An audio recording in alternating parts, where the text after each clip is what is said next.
My wife left me after 10 years of marriage. She thought she was taking everything. She forgot who built it. When my wife asked for a divorce after 10 years together, she didn't cry. She smiled. She sat across from me at the kitchen table and told me she'd outgrown me. According to her, I wasn't ambitious enough anymore. I wasn't exciting. I was too focused on work and living like an old man. The part that stung wasn't even the divorce. It was when she said, "My family's business will always be here. I'll never have to worry about money." I just nodded. "You'll be fine," she added. "You always land on your feet." She wasn't wrong. What she didn't know was why. Her family owned one of those online businesses everyone thought blew up overnight. Millions in yearly sales, thousands of orders every week, warehouses, employees, the whole thing.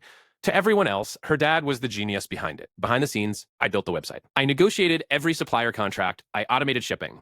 I handled payroll. I managed taxes. I personally covered cash flow whenever sales dipped. For 6 years, I'd quietly loan the company money whenever they were short. No interest, no publicity. I never wanted credit because they were family. Most people assumed I was just the quiet husband. I preferred it that way.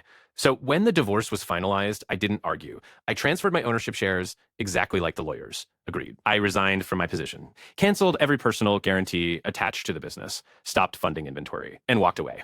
I never threatened anyone. I never asked for revenge. I simply stopped doing work nobody knew I was doing. The first week, nothing happened. The second week, payroll was delayed. The third week, suppliers refused to ship because invoices hadn't been paid. Then their website crashed. Apparently, nobody else knew how to maintain it. Orders piled up. Customers demanded refunds. Negative reviews flooded social media. Advertising campaigns shut off because they were linked to my business accounts. Within 2 months, revenue had dropped by almost 60%. My ex-wife called me for the first time since the divorce. She didn't ask how I was. She asked if I could just help for a little while. I told her I wasn't qualified. There was silence. Then she whispered, "Please." I wished her the best and hung up. A week later, her father called. He wasn't angry. He sounded defeated. He admitted he'd never realized how much I actually did. He apologized for treating me like I was just another employee. I thanked him. Then I told him I'd already accepted another job. That part wasn't entirely true.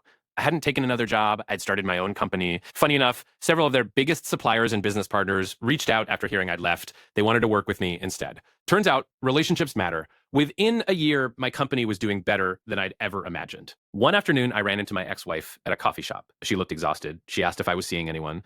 I told her yes. She looked down at the floor and quietly said, "I made the biggest mistake of my life. Maybe she did, maybe she didn't." But I smiled, wished her well, picked up my coffee, and walked away. The last thing I ever heard about her family's business was that they sold it for a fraction of what it had once been worth.